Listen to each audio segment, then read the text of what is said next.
ሰላም የተወደዳችሁ ምርጥ የዚህ ታማኝና እውነተኛ መንፈሳዊ ቻናል ላይ ዛሬ በፓርት 206 ሌጋሲ አሻራ ውርስ ርዕስ በሚል እንከፋፈላለን።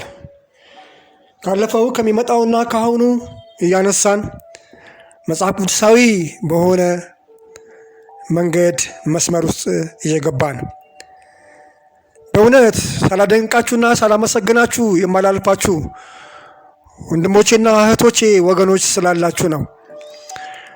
በፓርት 204 በፓርት 205 አሻራ በአንድና በሁለት ክፍል ውስጥ እነሆ በእውነት አንተ የእግዚአብሔር ሰው ብላችሁ ስላላችሁ በእውነት እኔ በራሴ የቆምኩ እንዳልሆንኩኝ አሁንም ደጋግሜ ልነግራችሁ እችላለሁ። በእሱ አቅምና በእሱ ብርታት በተሰጠኝ በመንፈሳዊ ጥበብ ክህሎትና እውቅና እንዲኖረኝ ባደረገው በመንፈስ ቅዱስ በሱ በመመራት የተላለፈ መልእክት ስለሆነ እነግራችኋለሁ እና በእውነት ልባችሁ የተነካ አብሬያችሁ አጠገባችሁ ያለን እስከሚመስል ድረስ በእውነት ይሄንን ሰውን የነገረህን ወይንስ ማን ነው ብላችሁ ላላችሁኝ መንፈስ ቅዱስ እንደሆነ አበክሬ እነግራችኋለሁ። ስለዚህም በዚህ ደስተኛ በመሆናችሁ እንደገና ሌላውን ክፍል ደግሞ እንድሰራ ፓርት 206ን እንድሰራ ስላነሳሳችሁኝ አመሰግናለሁ። እነሆ በእኔ ውስጥ ላለውም ደግሞ ክርስቶስ መንፈስ ቅዱስ አብ እግዚአብሔር ስላደረገው ነገር ሁሉ ክብሩን እሱ ጠቅልሎ እንዲወስድ እነግራችኋለሁ።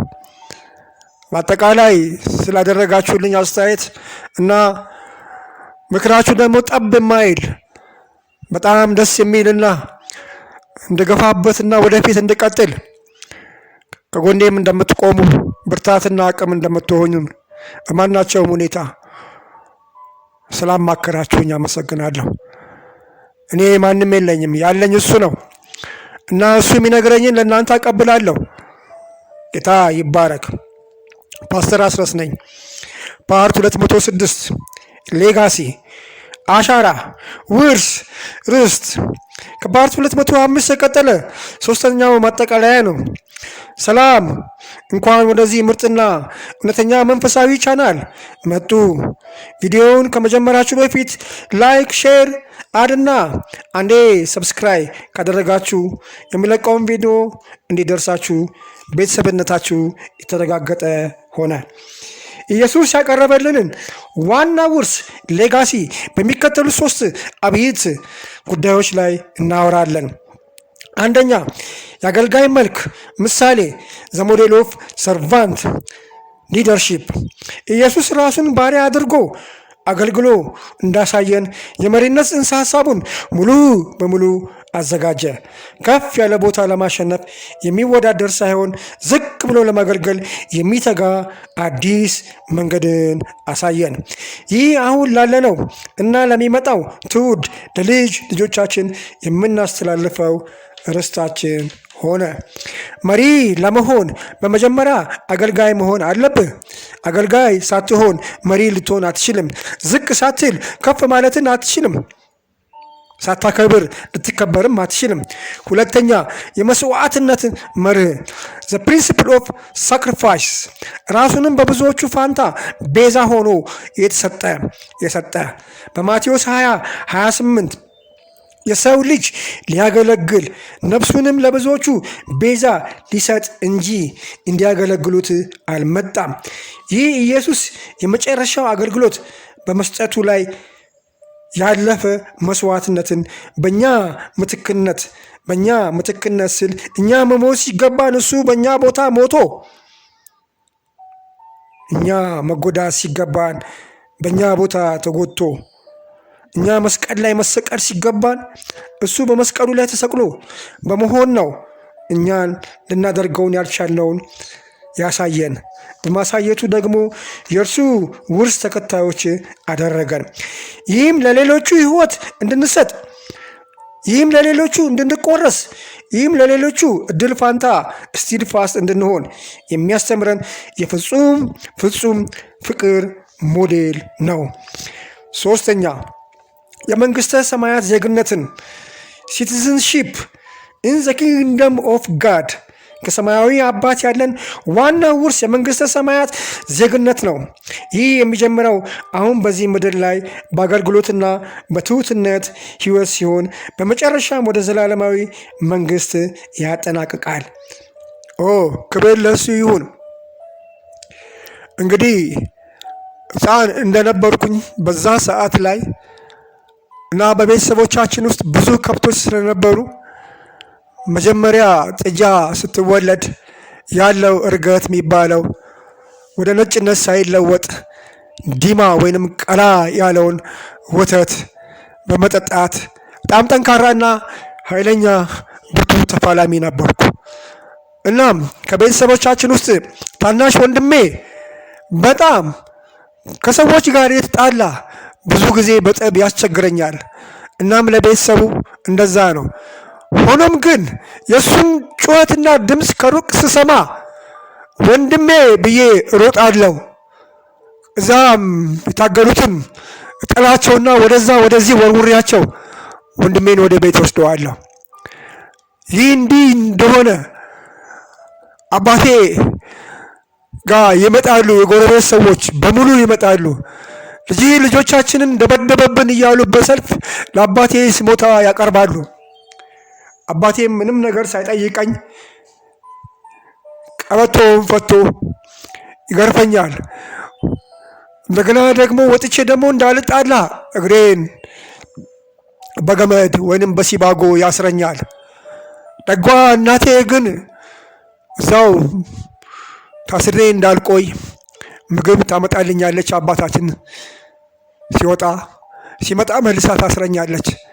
ከዛ በኋላ እሱ መጥቶ እንደገና በቀበቶ ከገረፈኝ በኋላ ይፈተኛል። ይህ ሲሆን ግን ታናሽ ወንድሜ ከት ብሎ ይስቃል፣ ካካካካካ ይላል።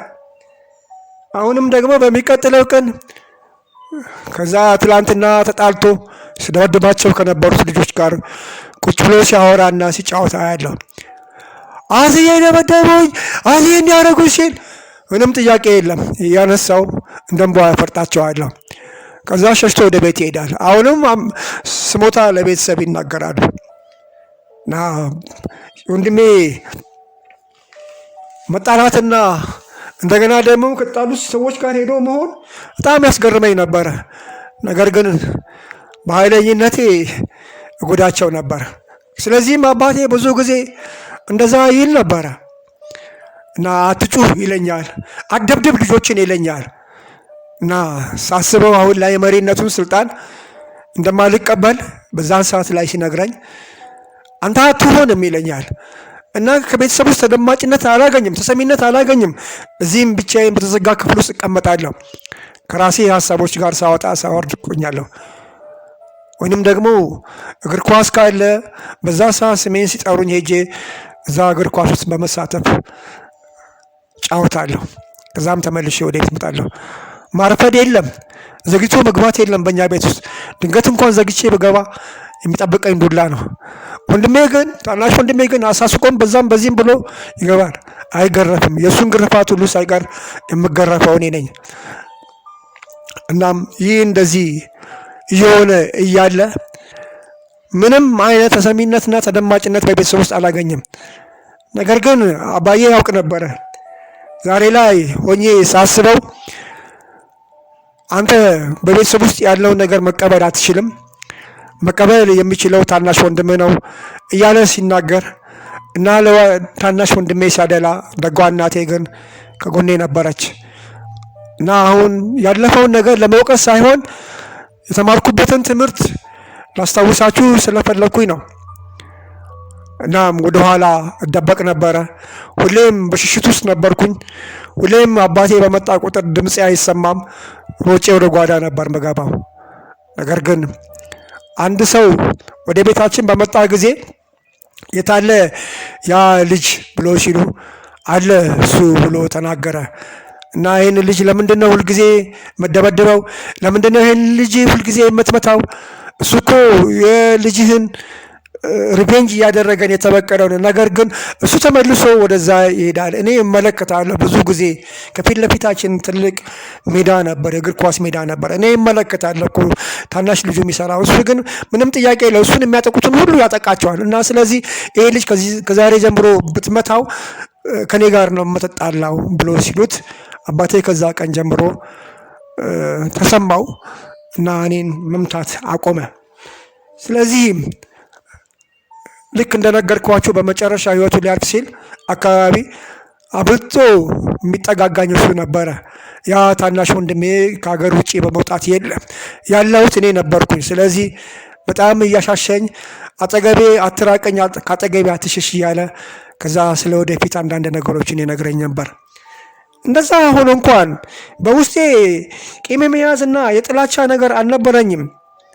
በእውነት እላቸዋለሁ ይህ ለእኛ ለአሁኒቷ ለአዲስ ኪዳን ለመታደስ ቤተክርስቲያን ኢየሱስ የተወለደልን ውርስ ለመቀበል ምን ያህል ስንቶቻችን የመሪነቱን መድረክ እያጠራ ነው ወይስ እያስተካከልነው ነው?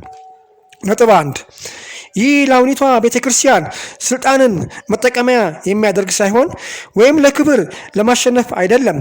ዝቅታን ይጠይቃል፣ መንበርከክን ይፈቅዳል፣ ሌሎችን ማገልገል ይጠይቃል። ዝቅ ስንል እግር ማጠብን ብለን መጀመር ኢየሱስ ክርስቶስ እንዳስተማረን፣ ማክበር ስንል ሕዝቧን ማገልገል። ነጥብ 2 በቤተሰብ ውስጥ የመጨረሻ ቃል የተናገሩ መቼ ነው? በቤተሰብ ውስጥ የመጨረሻ ጊዜ አንተን የናቁ መቼ ነው? እና እግዚአብሔር ይህንን ሰው እፈልገዋለሁ ይላል። በቤተሰብ ውስጥ ተንቀ እና ተደብቀ ለስልጣን አትበቃም ብትባል እንኳን እግዚአብሔር የመሪነቱን ስልጣን ለአንተ ሰጥተዋል። ሙሴን ተመልከት። እኔ ኮልታፋ ነኝ፣ እኔ መናገር አልችልም ሲል አሮንን አፍ አድርጎ የመሪነቱን ዘንግ በትሩን የሰጠው ለሙሴ ነው። ባህርን መክፈል፣ እንደገና ህዝብን የመምራቱን ኃይል። ስለዚህ በቤተሰብ ውስጥ አንተ ታናሽ ነኝ የምትል የተናክ አባቴና አምላኬ እግዚአብሔር ሆይ ታላቅና ላቅ ያለ ስፍራ ይሰጥሃል። በቤተሰብ ውስጥ ያለውን ሴራ ትእዛዝን በመጣስ ያንተን ክብር ያወጣዋል፣ ይገልጸዋል። ለቤተሰብ አባላት እንደ አገልጋይ ዝቅ ብለህ አገልግልሃል። ለቤተሰብ አባላት ዝቅታህን አሳይተሃል። ነገር ግን በእነሱ ዘንድ ተቀባይነትን አላገኘህም ይሆናል። እናም ይህ የቀረበ የተተኪነት ውርስ መቀበያ አሻራህን አሁን የምትቀበልበት ሰዓት ነው። ይህ ሰማያዊ ርስት ከኢየሱስ የተወረሰ የአገልግሎት ልብ በመንፈስ ቅዱስ የሚመራ ታዛዥነት ነው። ሌጋሲ አሻራ ውርስ አለ። ይህ የመንግስተ ሰማይ ተስፋ በጣም ጥልቅ ከላይ ከተጠቀሳቸው ሁሉ የላቀ ጥምረት ያለው ርስ ውርስ በሕይወት ውስጥ ሊተገበሩት እንደሆነ እነግርዎታለሁ። አሁን የመዝሙር 78 የአሻራ ማስተላለፊያ ሞዴልነትን ከዚህ ክፍል መቀበል ጀመርክ። ለልጅ ልጆች የሚተላለፈውን አሻራ ፈርመሃል። ለማስተላለፍ ርስን ወስደሃል። መታሰቢያነቱ እግዚአብሔር ለእስራኤል ያደረገውን ተአምራት የምትናገር እና ለሚመጣው ትውልድ የምታስተላልፍ ባለ አደራ ነህ ተብለሃል። በእነዚህ 3 ተከታታይ ክፍሎች ውስጥ የአገልጋይ የመሪነትን ለማስተላለፍ ቁልፍ ሰው ሆነ ተመርጠሃል እልሃለሁ። እንኳን ደስ አለ። አንተ ቁልፍ ሰው ነህ። አንተ ትራንስፎርሜሽን ፕሮሰስ ስቴፕ አፕ ኤንድ ስቴፕ ዳውን የመተካካት ሂደት ከኢየሱስ ዝቅ ማለት እና እግር ማጠብ በኋላ ያለውን ወደ ሰማይ ማድረጉን የልብ ፍቅሩን ተቀባይነቱን ተደርገሃል። ይህ ስፍራ ውርስን የመቀበልና ትራንስፎርሜሽን በተግባር ሞዴሊንግ ስሩ አክሽን ወደ ተግባር ቦታ ሌሎችን ይዘ ለማገልገል ምሳሌነቱን የምታሳይበት ስፍራ ሆነ ተመርጠሃል። ሌጋሲ ኢምፓወሪንግ ዘ ኔክስት ጄኔሬሽን ለወጣቶች እድሎችን ትፈጥራለህ። ለልጆች እንዲያውቁ ታስተምራለህ። መዝሙር 78:6 በመተግበር ላይ በመምራት የሚመጣውን ትውልድ የሚወለዱትንም ልጆች ያውቁ ዘንድ ስለ እግዚአብሔር ተአምራቱን የምትናገር ተአምራትን የምታደርግ አምላክ አንተ ነህ ብለህ የምታስተምራቸው ክፍል ቦታ ተገኝተሃል። እንኳን ደስ አለ። የማስተላለፊያውን ውህደት ሌጋሲ ትራንስፎርሜሽን ሳይክሉን ተቀብለሃል። መተካካት፣ ሰብስቲዩት፣ ለውጥ፣ ቼንጅ፣ ሌጋሲ፣ አሻራ። እስኪ አብረን ከኔ ጋር እንበለው። አሻራ፣ መተካካት፣ ለውጥ፣ አሻራ ለቤተ ክርስቲያን ይሁን፣ ለትውልዱ ይሁን። እናም በማጠቃለያ ነጥቦች ላይ የመሪነት አሻራውን ሊደርሺፕ ሌጋሲ አገልጋይ መሪነት በማቴዎስ 20 ላይ ተመልከት። የርስቱን ተስፋ ኢነርታንስ ሆፕ ዘላለማዊ ርስቱን ዕብራውያን 9 ላይ ተመልከት። የማስተላለፊያ ስርዓቱን ትራንስፎርሜሽን ሲስተም ኦር ትራንስፓረንሲ ከትውልድ ወደ ትውልድ የሚተላለፍበትን ከመዝሙረ ዳዊት 78ን ውሰድ። እናም የኃይልን ምንጭህን ዘ ፓወር ኦፍ ሶርስን የእግዚአብሔርን ኃይል መዝሙር 111ን ሄርታገች ውርሱን ውሰድ። የአገልግሎት ስጦታዎችን ዘ ሚኒስትሪ ጊፍትስ ለህዝብ ግንባታ ኤፌሶን 4ን ውሰድ። የመጨረሻ ጥሪ አለ ዘ ፋይናል ኮሊንግ። እንግዲህ እኛ በዚህ ውስጥ ሆነን እንደጸለይ ነው እና ውርስን በማስተላለፍ ሌጋሲ ተተኪነትን ሰብስቲዩት በማድረግ ለቤተ ክርስቲያን የምናስተላልፈው መልእክት ቢኖር ቤተ ክርስቲያን የተጣሉትን እንድታነሳ፣ ቤተ ክርስቲያን ዝቅ ብላ ደግሞ እንድታገለግል፣ ሰውን ማገልገል ሳይሆን በሰው ውስጥ ያለውን እግዚአብሔርን ገልጾ የማውጣት ነገር ይሁንላት። አባት ሆይ ይህ ሁሉ ለመንግስት እድገት እንጂ ለማንኛውም ሰው ስለ ጣሪያና ስለ ግድግዳ ስለሚሰበከው ስለሚታሰበው ሰው አይደለም። ለሰው ስም ሳይሆን ለሰው ዝና እንዳይሆን ለሰው ክብር እንዳይመስል ጠብቀን በዚያ ታላቅ ስምህ የውርስ አሻራህን ለሚቀጥሉት ትውልዶች በሙሉ ለልጅ ልጆች ማስተላለፉን እንዳንዘነጋ። ክብር አባት ሆይ ስለ ሁሉም ነገር ስምህ የተባረከ ይሁን።